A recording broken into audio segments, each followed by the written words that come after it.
What's going on, everybody, and welcome back to the channel. My name is Nathan, and on this planet we send it. And we're going to be getting in today, we're going to be installing the sPOD 6-gang switches into my new to me 2018 Jeep JKU Rubicon. Now we'll be talking about my new JK here probably in like 2 to 3 videos from now.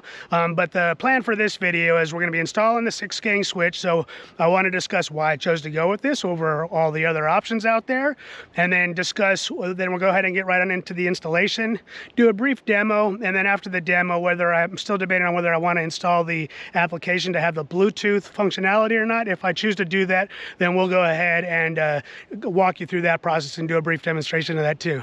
But all right, I got a plan in place. Risks are acceptable. Let's go ahead and send it. All right, so why did I go ahead and choose to get this sPOD 6-gang switch? You know, I will say, you know, I am pretty sad that my LJ was stolen, but I really do feel that when doors close, other ones are open or opened for you. And this happens to be one of those cases. I have always been eyeballing these sort of rocker switches that look like you're in a fighter, you know, cockpit and everything. I've just been eyeballing these for a while. And the bad thing about the 06 and older Jeeps is that there really isn't much support out there for aftermarket accessories, at least nothing compared to the 2007 and newer. And so now that I have a 2018 JK, I'm now being able to indulge in all these extra accessories that are now available to me. So I picked these. There are a lot of great options out there. This is you know, a good company out there, a high reputation, and I just appreciated that it was built for the JK, number one, and again, it was the style of switches that I liked, and then also that I could go ahead and I chose to select the red ones just because at nighttime I want the least amount of interference on the eyes, especially if it's really dark, you know, when you're driving or whatever. And then it had basically positive on and off switch position, so you could tell when it was off and you can tell when it was on, so that way you never had to question. And plus they're illuminated also. You could choose to turn the illumination on or off, so that if you were playing around with the switches, you knew where they were and you didn't have to go seeing exactly where those are, see where the switches were physically located at, I should say. But that's why I chose to go with this particular switch pod. All right, so before we get started, I just kind of want to highlight what's in the box real fast. So we got the actual switches themselves. We got the control unit with the cable assembly to get to the battery. And we got the instructions, not only for connecting it, but in here there's also the instructions for, let's see if I can find it real fast. Here's the instructions for installing it, but it also has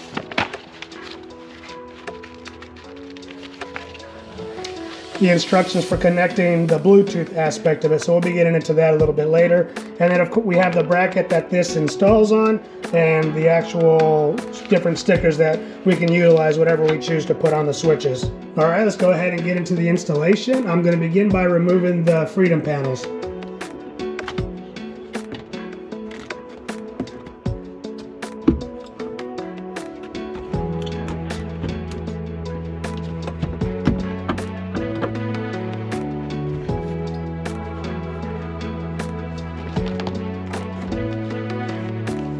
Alright, so we need to take off this trim piece here, and we're going to do that by unscrewing this plastic screw.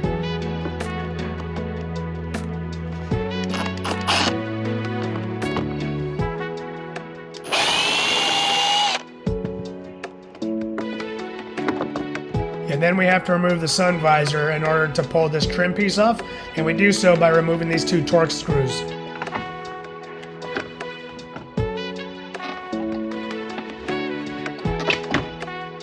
Alright, and now that everything should be unfastened, it should be just a matter of pulling this thing down.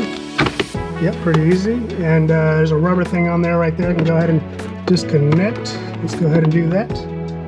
For the speaker, I should say. Alright, and now we should be able to pull this piece off. I believe the things just come straight down, so let's go ahead and give it a little tug. Yep. And I will go ahead and disconnect those 2 things right here. See if I can do it with one hand, which I can. All right, now I need to go ahead and get the Torx bit real fast and take this off.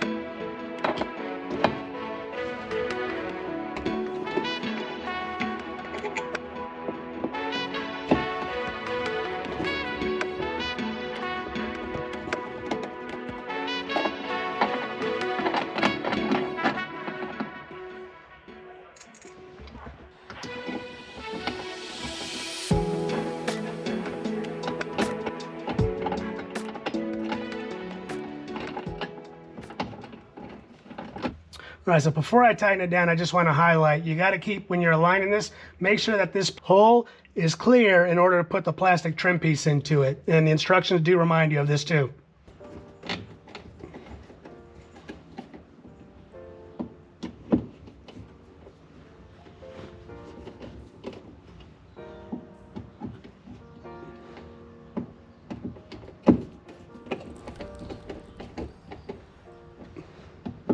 I'm noticing that when I'm tightening it down, it wants to walk that way.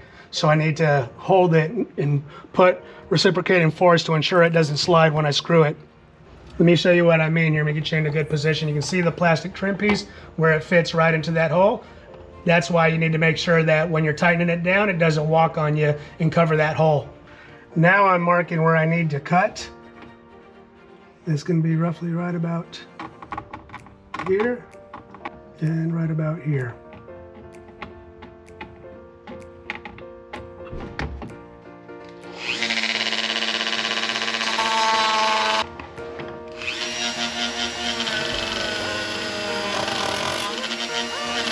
All right, this should all fit now, so I'm going to go ahead and start clipping this back together.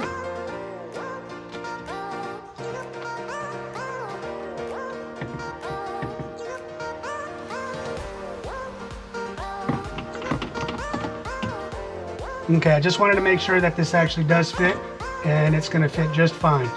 All right, now that I got this all mocked up and everything is good to go and everything fits, I'm going to go ahead and bring the unit over here, start feeding the wire on down and into the engine compartment, and then we're going to go ahead and start buttoning everything up and then move everything into the engine compartment and finish up the installation.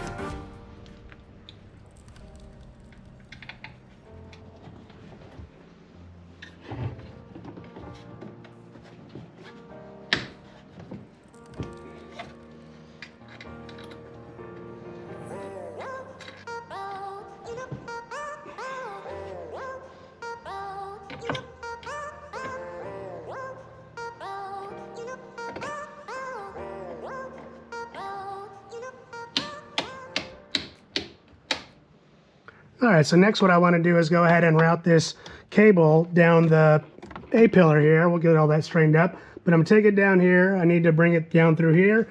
And then the next step before I do that is I actually need to take this off. So I'm going to grab my trim tool and go ahead and remove it. I found by pushing on this little piece here, it gave me just enough room to get my trim tool behind there and take it off pretty easily.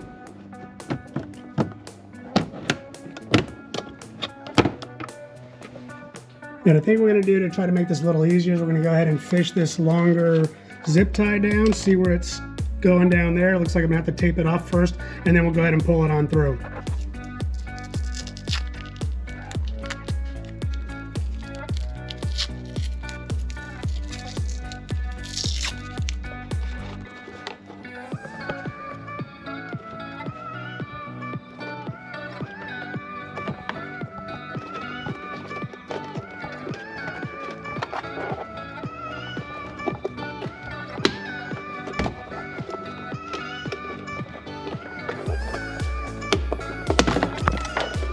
All right, well, I didn't realize that this piece just pulls off like that, so that made this a lot easier. Now I'm just going to go ahead and feed the wire through, and we're going to make sure it all lines up and then button it up. And then once I get it back down here, we'll go ahead and start feeding it through into the engine compartment.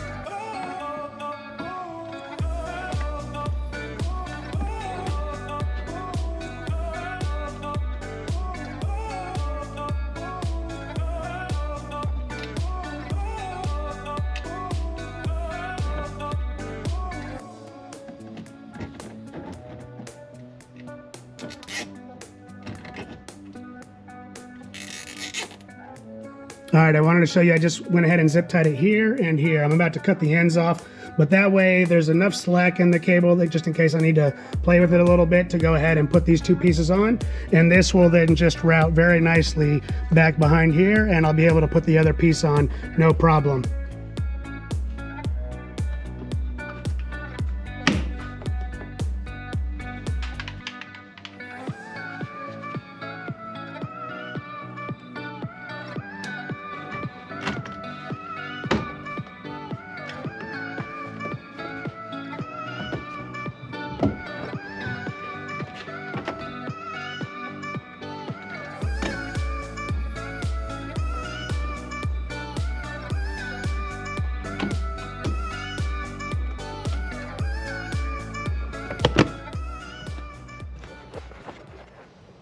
So this doesn't apply to you guys, but it applies to me, but I'm going to explain why I'm going to tell you about it here in a second. So this vehicle came with this light bar that I'm showing here. And originally I was thinking of just taking it off immediately, but it's actually pretty bright. So I'm heavily considering keeping it on. But let me tell you why I'm talking about it, because you can see here, it has all this bird's nest of wire in here, and it's kind of going back there through that grommet. Now, why is that important? Well, originally where I was thinking about just leaving it alone and maintaining the switch so I didn't take up a switch because it was already wired. But this particular wire is going through that grommet area that I need to get through. So I'm actually going to go ahead and pull that on through and replace that particular cord with the sPOD cable.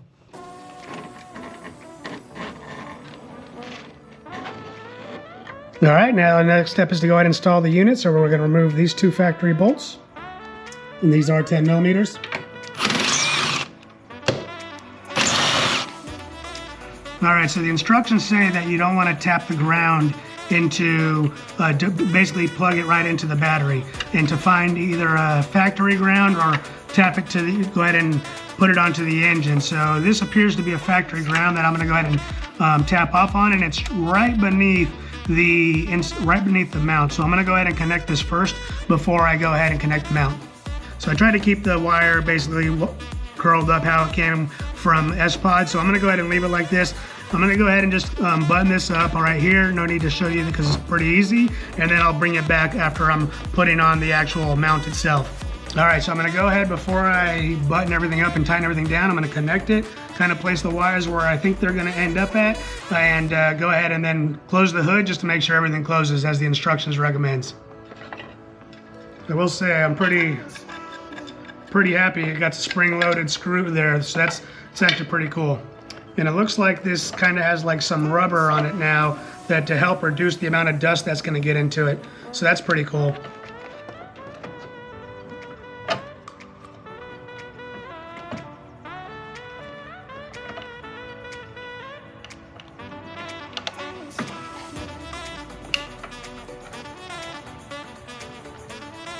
Yeah, it is pretty cool. All right, I'm going to go ahead and play with the wires a little bit, get it all, for the most part, wired up with the exception of the final assembly, and we'll see where this ends up at. All right, so nothing special, but now that I got everything connected in there and everything's for the most part in its place, I went ahead and, since this is the data cord, I went ahead and pulled the extra slack in here just so that the extra slack wasn't in the engine compartment, so that less of this cable is exposed to the heat of the engine compartment.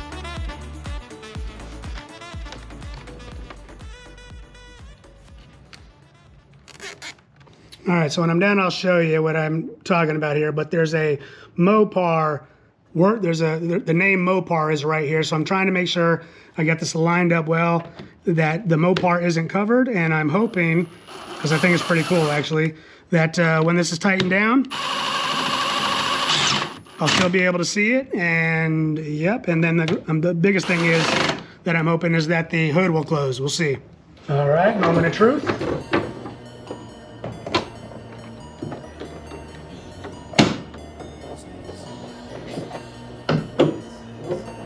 And it closes all the way. Good.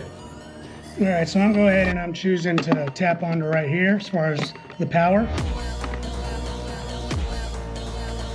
All right, everything's connected, so I should have power once I push this. And I don't. I bet the ground that I attempted to connect to wasn't a good ground. So let's go see what the instructions say. All right, I already took the bolt off, but the instructions actually say to connect the negative to here. So I've already began routing it over here. I got the majority of it over here already, so I'm gonna go ahead and connect the ground just to make sure that that is what was causing the problem, and then we'll do a double check and make sure it's working or not. All right, let's go ahead and test it. And I'm getting nothing. Okay, what's going on here? All right, so normally I'm really good at reading the instructions first before I go ahead and do an installation. Well, this time I just only read this side, and I kind of skipped this side before I got started. So I want to highlight this one thing right here, where it says after installation, you must start the engine to activate the system in red. So I may have had a good ground over there, but whatever. I'm now where they told me to ground out at. So I'm gonna go ahead and do what they say, and let's see if this works.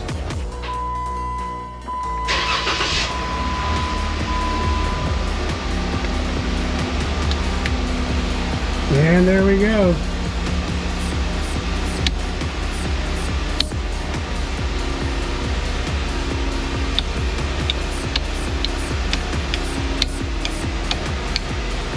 I do want to show that now that it has done the startup sequence, everything does work now, even though it's shut off.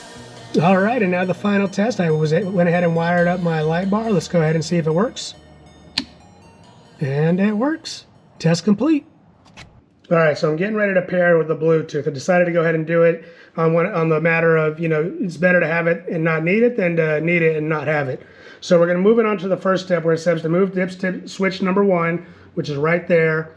And it's kind of, it took me a second because if you've installed it already and then you're going to do the step, it's under this cable. So you got to lift this up, and it says to move it from off, which is currently on, to on, and then back to off. So we're going to do that.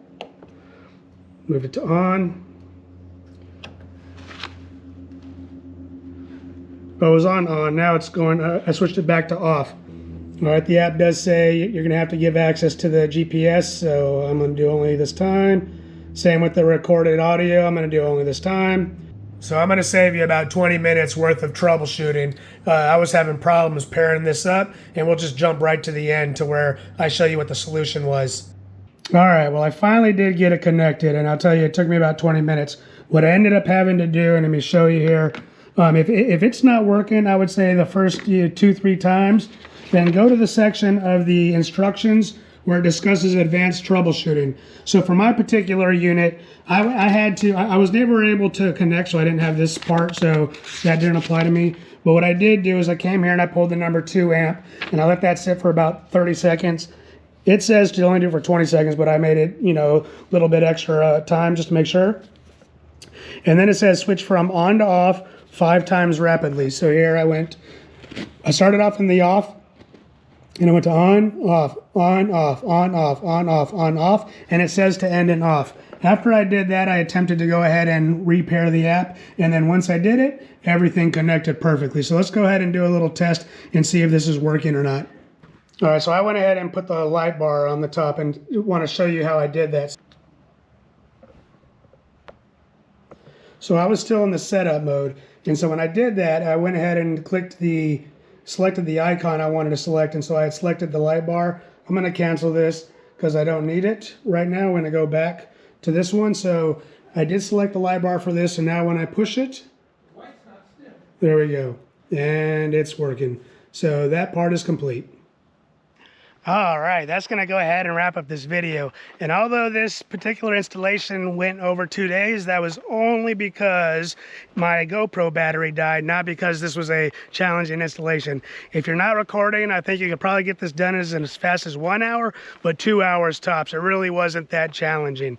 But I will say the 2 frustrating parts, one on my part for not following the instructions. I sure would have saved a lot of time if I wouldn't have been playing with the ground and just read that big red box there saying you got to start the engine before you turn it on. That would have been helpful for me to know.